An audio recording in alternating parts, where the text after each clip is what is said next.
Hi everyone. I know that I've talked about health insurance ad nauseum in the past, I'm sure, but I think it was more of a theoretical discussion, and what I want to do this time is actually, sharing more of a real-world experience, and then segue into just health and not really a discussion so much about insurance anymore. But I want to start out with insurance, and that is by saying that, as you know, the Affordable Care Act went into effect, I think, around 2010. It was during President Obama's first term, probably by the end of his first year, or at the beginning of the second year, I'm not sure. But right away, it did have some effect on the type of coverage I had at the time because, a lot of people say that President Obama lied when he says you get to keep your doctor, and I was one of the ones saying it, but to be really honest, it wasn't really a lie. It was more of misleading the public, which is about as good as lying to them, because I think when he said that, a lot of people believed that we would get to keep our doctor, get to continue seeing our doctor, because our doctor would continue participating in the plan that we were on, and nothing would change. But although that doctor, I'm sure, is still practicing, and we could see him, he may not accept our coverage, our insurance coverage, or he may not accept our policy anymore. So a lot of good that does. Yes, you can still keep that doctor, but now you can no longer afford to see him. And part of the reason why you were seeing him was not just because of trust or a long-standing relationship or the reputation. It also had to do with affordability. And now that has been taken out of it.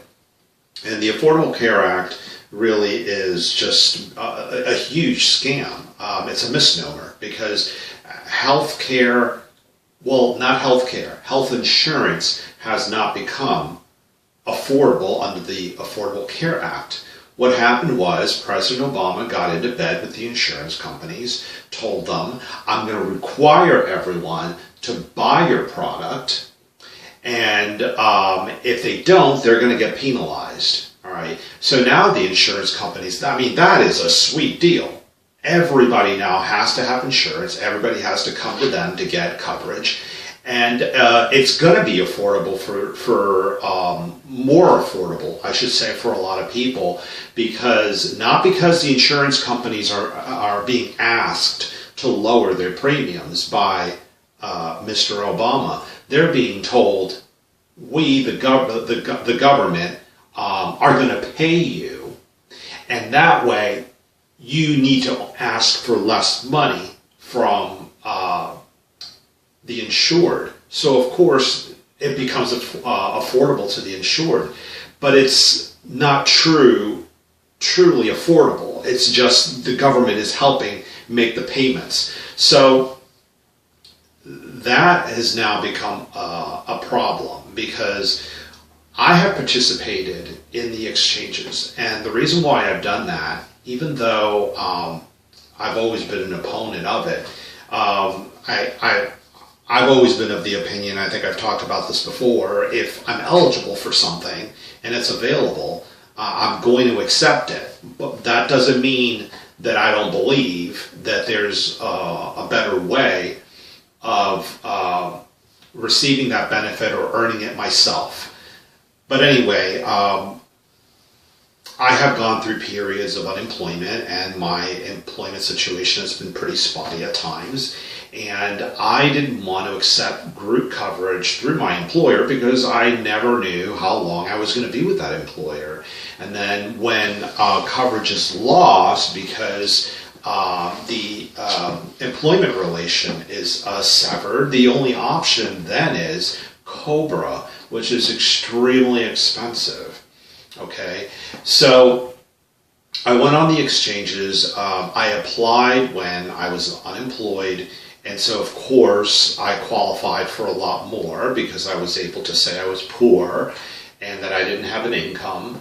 And, there were periods of time during the year where I would return to work. And then at the end of the year, I was faced with a really nasty surprise when it came to time to file my taxes, because there was this huge penalty because I earned more money than I had reported. Now, that's my fault, because you're supposed to log back in to healthcare.gov and report a change in income. I didn't do that. But in the end, I felt that I still had benefited, because I believe the maximum benefit was, or still is, like $700 or $750. So I figured if I divide up that penalty over a 12-month period, it may amount to like $60. Now, when you add that $60 a month to the $15 or so that I was paying for healthcare coverage, health insurance coverage, it's, $60, $75 is not a lot of money to pay. That is affordable. So I didn't take too much of an issue with that, but it's really been difficult. I've tried to help friends who didn't want to pay the penalty, try to get a waiver, and they don't know what their income is. It varies. It's been a nightmare dealing with healthcare.gov, because people don't really know what's going to happen to them at the end of the year. Are they going to be penalized? Are they not going to be penalized? Are they going to end up owing money, as was the case with me? If you go 2 or more months out of the year without coverage, you are subject to a penalty. So I was getting emails and letters and robocalls from the exchanges asking me to log in. December 15th was the deadline for me to select another plan, reporting any life changes that may affect the premium tax credit, the subsidy, the assistance, the payment that the government makes to the insurance companies. And so I logged in on December 14th and discovered I had already been re-enrolled in the same plan I was in before, and that was fine. I liked my plan. It was a Florida Blue Silver plan, but I needed to report a life change, because right now they didn't know what I qualified in terms of a premium tax credit for 2018, because I hadn't yet reported what I expected to make for 2018.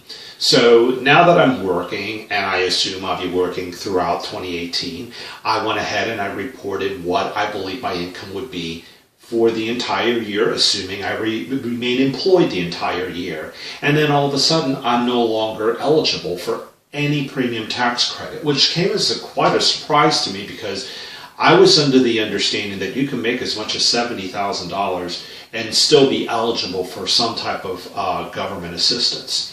So I didn't think anything of it. I'm okay, fine.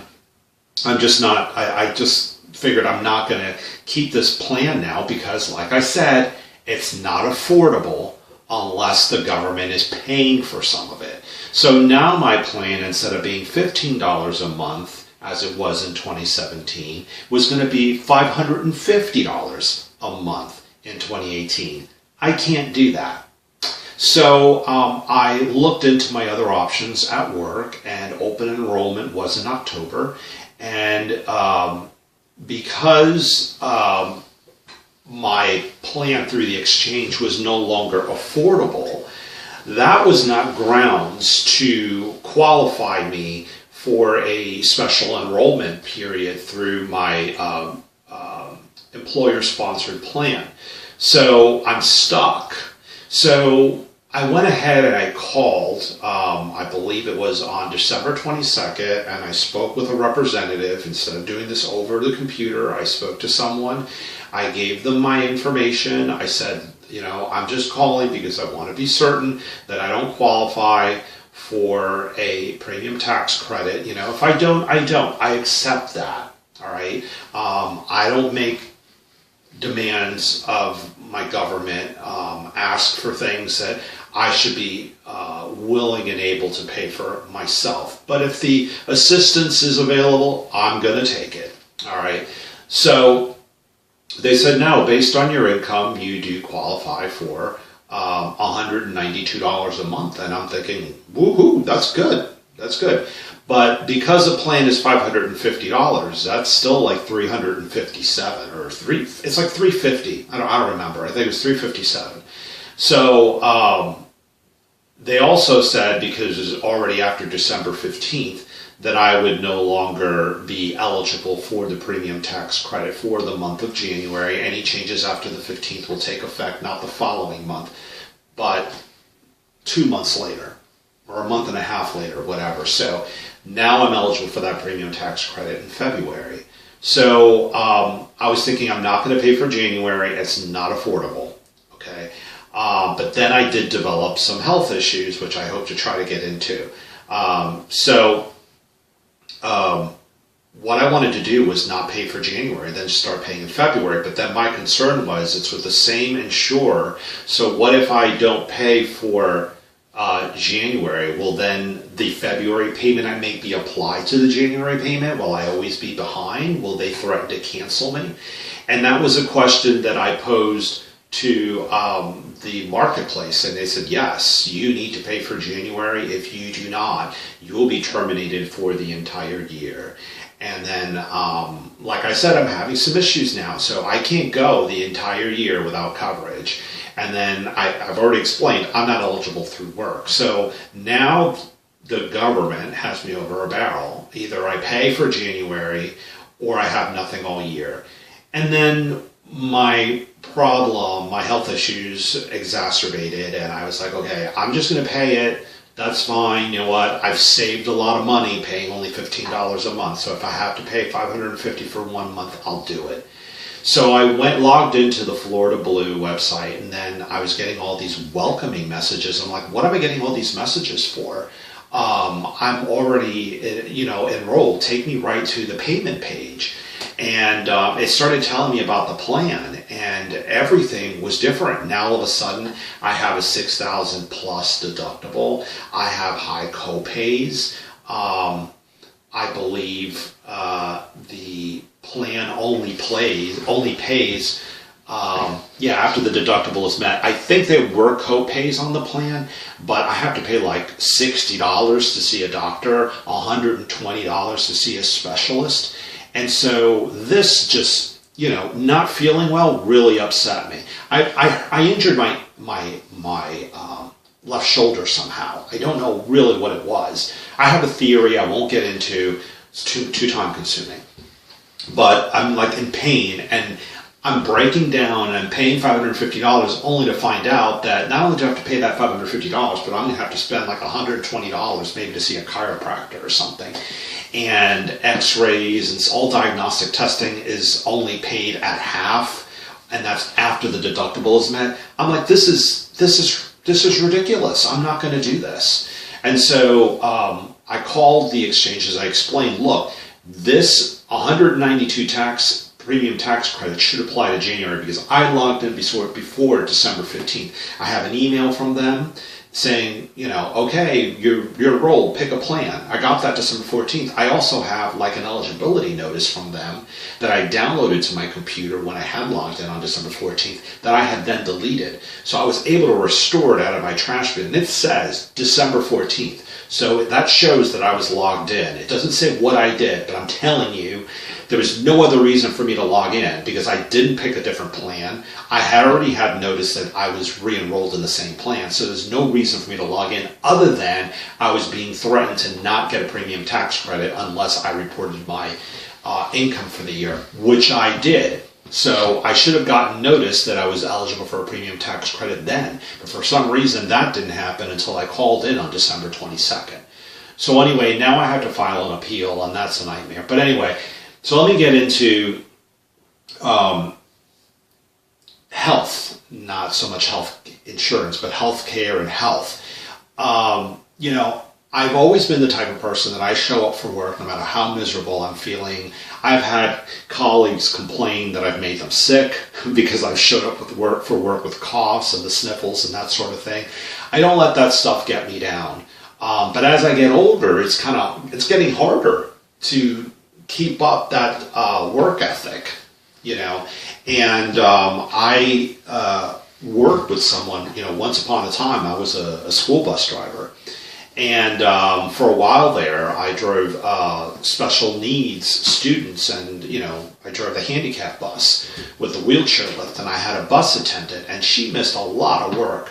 And I was always trying to encourage her. I says, look, my mom's your age, and she works really hard, and she always gets up, she goes to work, she does what she's got to do no matter how she feels, and you can do it, you can do it. And then during the summer, I worked for summer school, she was out. During summer, I found out that she died. So it really shocked me, and it led me to believe that, we're all created equal, but we all have our differences. And, aging afflicts us all differently. And when people say I'm not well, there's nothing wrong with wishing them well and trying to encourage them to do things to keep them healthy and keep them going. But we can't really push too hard. And I currently work with someone that can so much as have a hangnail, and he's calling in sick. And that's an extreme example. But he doesn't tolerate pain. If he has any pain, he's staying home. Well, this shoulder thing's been going on for 2 weeks. So one day is no better than the day before. So I can't be I can't take off of work 2 or 3 weeks. So I might as well just be there every day feeling miserable. I've, had injections, I've taken pain medications, I've used compression wraps, I've put my arm in a sling, and nothing really seems to be working. Now this week I'm going to get an MRI, and I'm going to see an orthopedic doctor, and hopefully get down to the bottom of what the problem is. I can barely move my arm, it's very painful. No pain medications are helping me. I mean, I've taken everything that's available over the counter. I've also taken some prescriptions left over from the dentist, namely hydrocodone and also Tylenol 3, which is a combination of Tylenol and codeine, and it's not helped at all. The over-the-counter medications that are available, I have some basic knowledge of them that I'm going to impart with you, and I assume that people know basic information, but maybe you don't, so there's no harm in telling you. There's a few medications, pain medications available over the counter.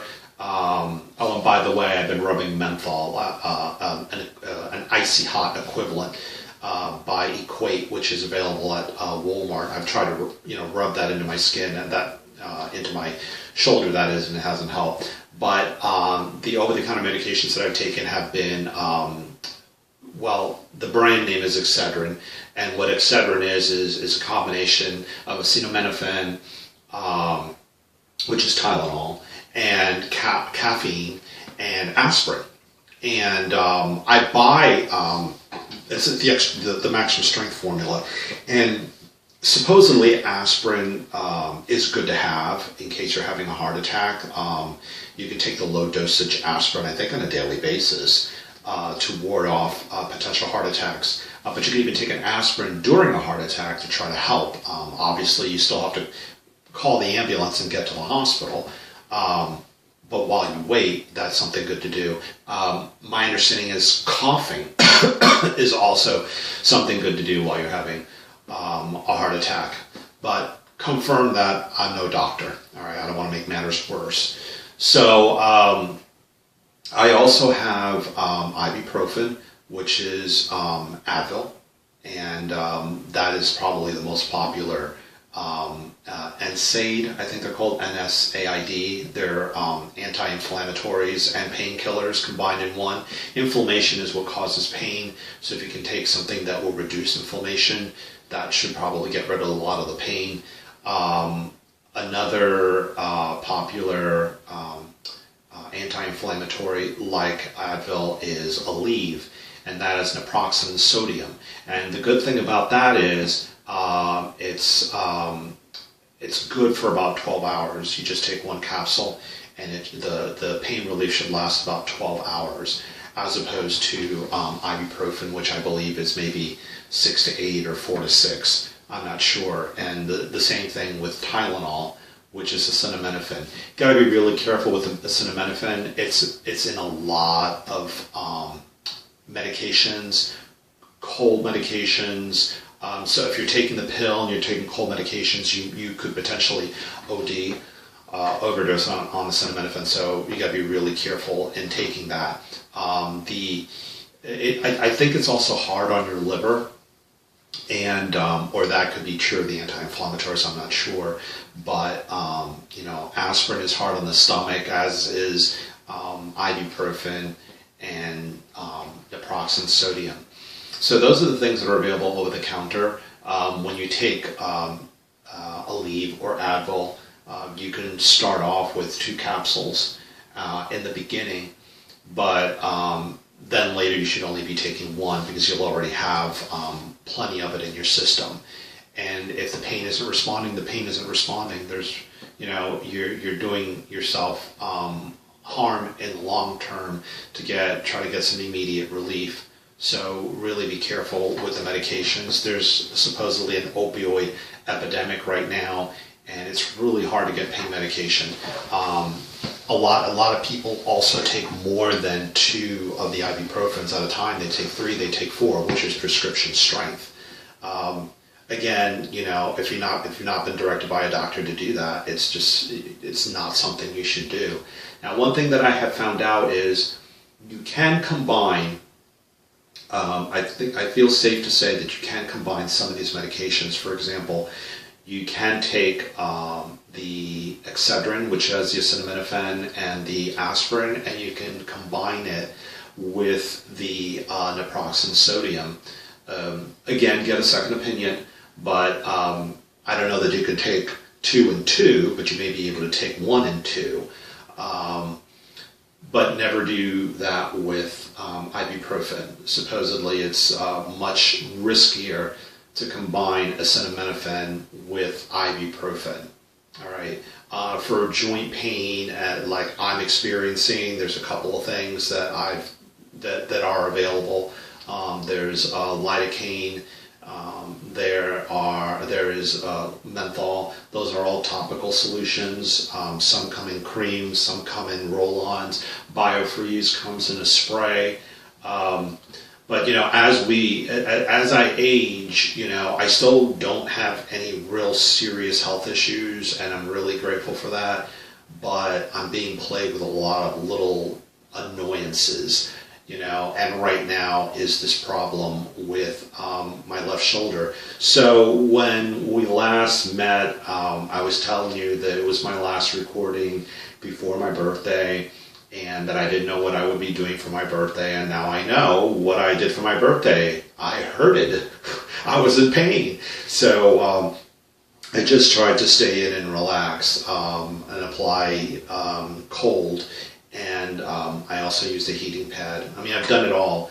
So hopefully when we meet again, things will be better for me, and I wish you the same. A better tomorrow, a good today, and even better tomorrow. Thank you for your time.